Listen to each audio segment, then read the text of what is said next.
Hello दोस्तों, नमस्कार, good morning. मैं एम के सर आपके अपने परिवार सुपर एकेडमी में एक बार फिर स्वागत करता हूं।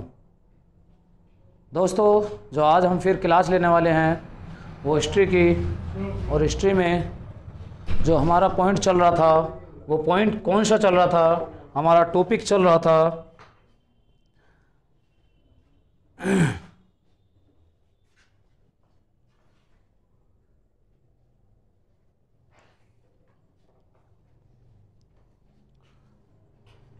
गुलाम वंश। और गुलाम वंश में भी हम पहुंचे थे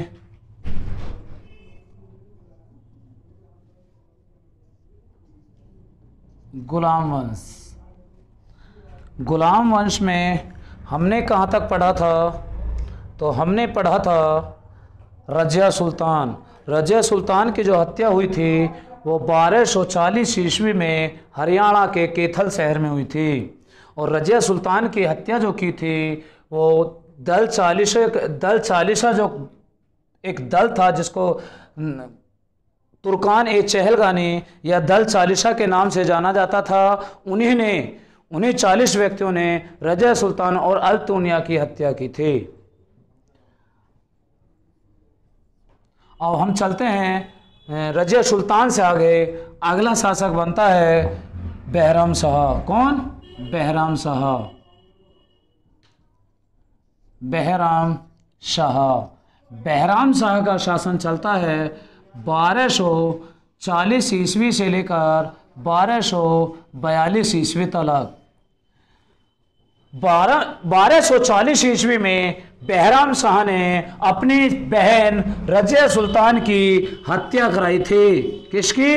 रजिया सुल्तान की हत्या कराई थी 1240 ईस्वी में हरियाणा के कैथल में। और रजिया सुल्तान के साथ उसके पति अल्तुनिया की भी हत्या की गई थी। अल्तुनिया की भी हत्या की गई थी।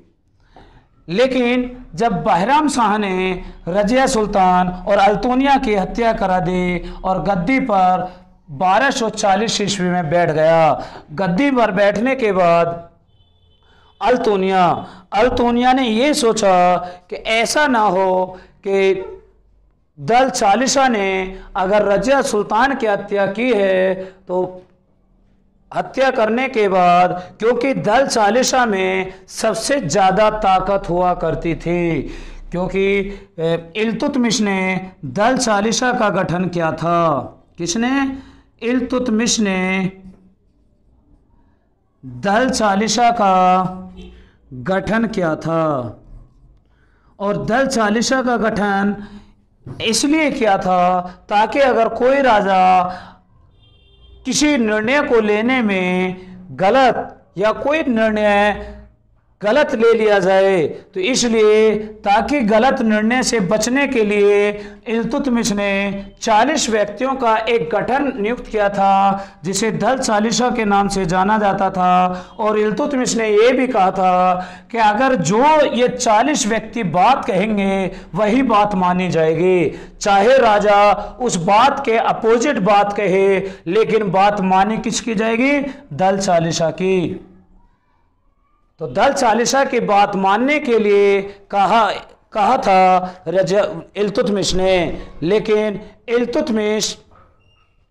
इल्तुतमिश ने इसकी स्थापना जो की थी, स्थापना करने के बाद इसी स्थापना में ताकत ज़्यादा होने के कारण दल चालीसा की, तो रजिया सुल्तान के भाई बहराम शाह ने उसी दल से रजिया सुल्तान की हत्या कराई थी। अब बहराम शाह को ये खतरा था कि अगर इसने रजिया सुल्तान की हत्या की तो ऐसा ना हो कि रजिया सुल्तान की हत्या होने के बाद अब गद्दी पर बैठ राजा तो बन गया लेकिन बहराम शाह की भी हत्या हो जाए। तो बहराम शाह ने 1240 से लेकर 1242 तक शासन चलाया था। इसके बाद 1242 से लेकर 1246 ईस्वी तक शासन चलाता है मसूद शाह। कौन? मसूद शाह। मसूद शाह शासन चलाते हैं 1242 से लेकर 1246। लेकिन इन्होंने कोई ऐसा काम नहीं किया जिससे कि इनका ज़्यादा नाम रहा हो। हिस्ट्री में इनका इससे ज़्यादा कोई अहम रोल नहीं दिखता। तो इसलिए इससे आगे 1246 से आगे अगला पॉइंट आता है नसरुद्दीन। कौन? नसरुद्दीन। तो नसरुद्दीन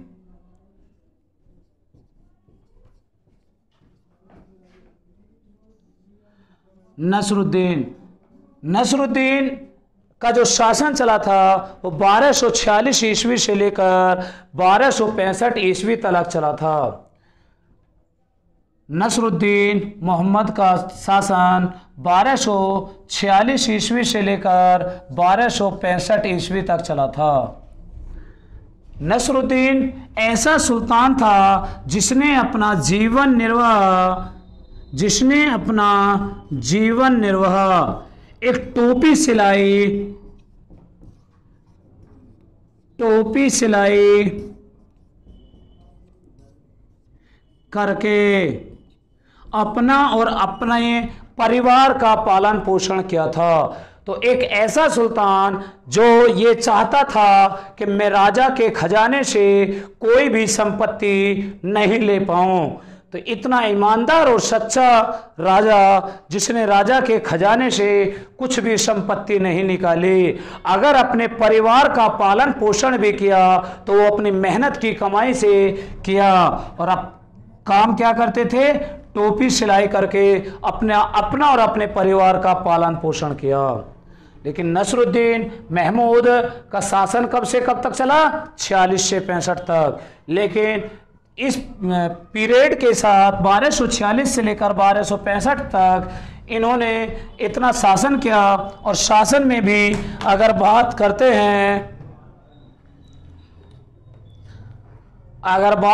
हैं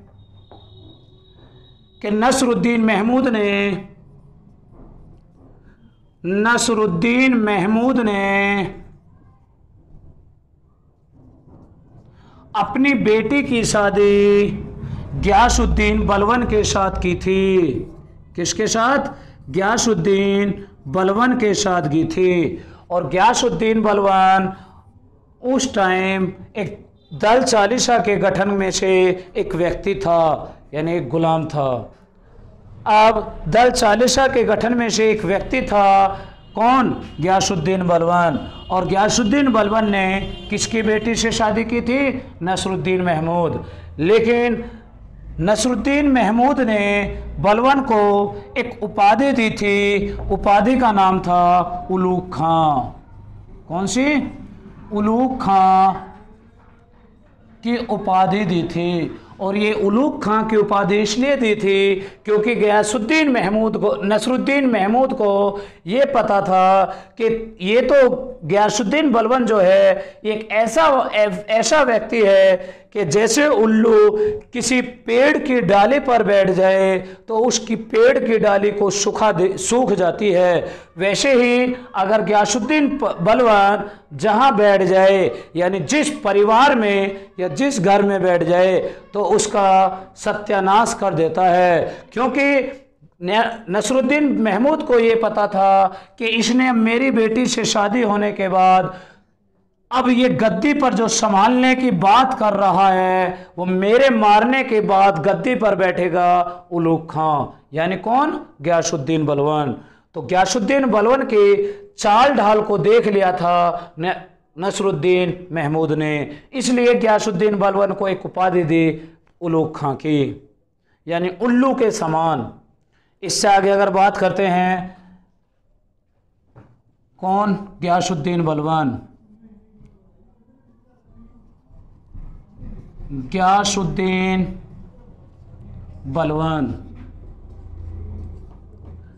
गियासुद्दीन बलबन का शासन होता है 1265 ईस्वी से लेकर 1287 ईस्वी तक। गियासुद्दीन बलबन ने सबसे पहले दल चालिसा, किसका? दल चालिसा को समाप्त किया, दल चालिसा को समाप्त किया, क्योंकि गयासुद्दीन बलबन को यह पता था कि ऐसा ना हो दल चालिसा अगर चलता रहे तो उसमें राजा की कोई पावर नहीं होगी। तो राजा गयासुद्दीन बलबन ने अपनी पावर को ज़्यादा जमाने के लिए सबसे पहले दल चालिसा को समाप्त किया था। और दल चालिसा को समाप्त करने के बाद गयासुद्दीन बलबन ने एक और प्रथा स्टार्ट की थी जिसका नाम था नवरोज त्योहार। नवरोज त्योहार को मनाना शुरू किया था, मनाना शुरू किया था किसने? गयासुद्दीन बलबन ने। लेकिन नवरोज त्योहार क्या था? यानी फारसी में यानी ईरान में नव वर्ष को ही नवरोज त्योहार के नाम से मनाया करते थे। किसको? नव वर्ष को ही नवरोज त्योहार के नाम से मनाया करते थे। गयासुद्दीन बलबन ने एक नीति और अपनाई थी जिसे लौह एवं रक्त की नीति कहा जाता है। कौन सी? लौह एवं रक्त, लौह एवं रक्त की नीति अपनाई। यानी अगर कोई व्यक्ति कोई गलत काम करता है तो उसको कड़ी से कड़ी सजा दी जाएगी, कड़ी से कड़ी सजा दी जाएगी।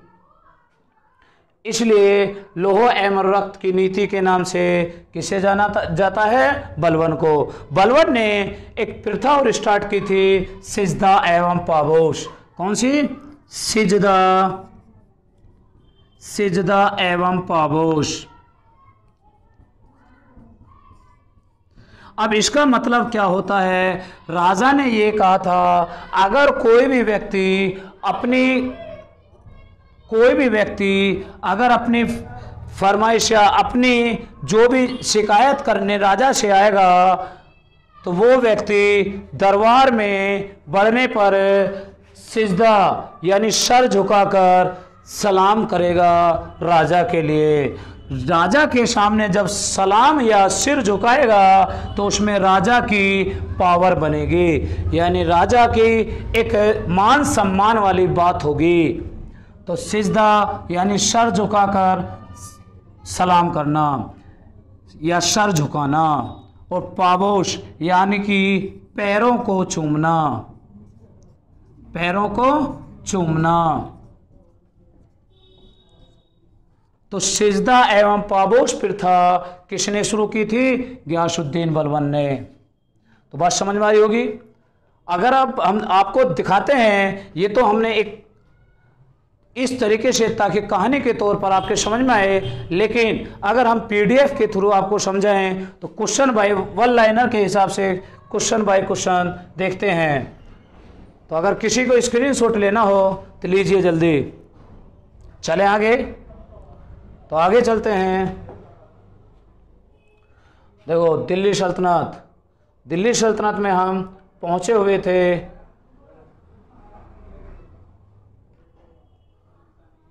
बहराम शाह का शासन 1240 से 1242 तक चलता है। उसके बाद 1242 से लेकर 1246 तक मसूद शाह का शासन चलता है, और 1246 से लेकर 1265 तक नसरुद्दीन महमूद का शासन चलता है। किसका? नसरुद्दीन महमूद का शासन चलता है। नसरुद्दीन महमूद 1246 से 1265 तक। ध्यान देना गाइस, इसने बलवंत को वजीर नियुक्त किया था और बलबन को ही उलूग खां की उपाधि दी थी। किसने? नसरुद्दीन महमूद ने। इसके बाद गयासुद्दीन बलबन का शासन 1265 से 1287 ईस्वी तक चला था। सुल्तान बनने के बाद बलबन ने दल चालीसा का अंत किया था। बलबन ने दिल्ली में लौह एवं रक्त की नीति चलवाई थी। इसने सिजदा एवं पाबोश प्रथा चलाई और औरंगजेब ने इस प्रथा को समाप्त कर दिया। बलबन ने नवरोज़ त्योहार को मनाने की शुरुआत की। फारस यानी ईरान में नव वर्ष को ही नवरोज़ त्योहार कहते थे। इसको औरंगजेब ने ख़त्म किया था। 1287 ईस्वी में 1287 ईस्वी में मंगोलों का तीसरी बार आक्रमण हुआ था। इस आक्रमण में बलबन का बेटा शहजादा मोहम्मद मारा गया। कौन? शहजादा मोहम्मद मारा गया। ये किसका बेटा था? बलबन का बेटा। लेकिन अगर हम बात करें 1287 ईस्वी में मंगोलों का तीसरा आक्रमण हुआ था। मैंने जब आपको इल्तुतमिश का शासन कराया था तो इल्तुतमिश के टाइम मंगोलों का पहला आक्रमण हुआ था, जिसमें चंगेज खां जलालुद्दीन मकबरनी को मारता है। लेकिन वो आक्रमण दिल्ली सल्तनत पर नहीं था। वो आक्रमण दिल्ली सल्तनत पर नहीं था, वो तो सिर्फ जलालुद्दीन मकबरनी को मारने आया था और जलालुद्दीन मकबरनी को मारकर सिंध से ही वापसी चला गया था। मंगोलों का फिर दूसरा आक्रमण हुआ था, वो बहराम शाह के शासनकाल में हुआ था। किसके शासनकाल में? बहराम शाह के शासनकाल में हुआ था, जो 1240 से लेकर 1242 तक उसका शासन चलता है। लेकिन मंगोलों का तीसरा आक्रमण 1287 ईस्वी में होता है और 1287 में जो शासन चलता है वो शासन चलता है गियासुद्दीन बलबन का।